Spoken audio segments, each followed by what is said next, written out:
Fresh from her travels abroad, extra special ang birthday ni Kailin Alcantara na sinorpresa ng fans. This year, ma-aksyon daw ang kanyang mga minamanifest. Alamin sa chika ni Athena Imperial.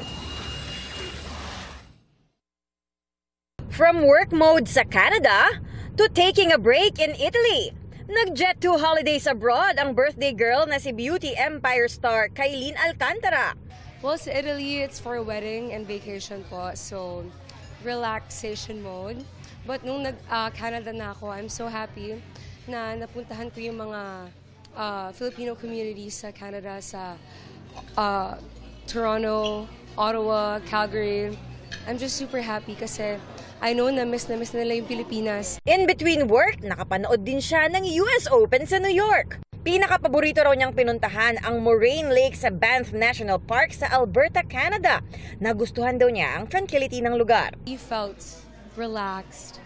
And nung nakita ko siya, thank you Lord, oh my gosh.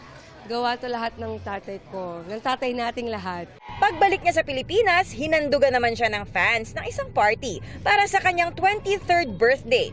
May pa-games, performances at video greetings. Hindi ko in-expect na malaking event pala siya. Akala ko maliit na salo-salo lang. Thank you so much.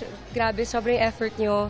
I really do appreciate all the love, support, and yung pagpoprotekta niyo sa akin. Thank you so much.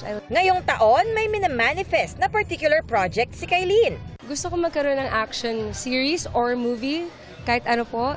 Sino kasama, kahit na sino. Honestly, I can work with anybody. Athena Imperial updated sa Showbiz Happenings.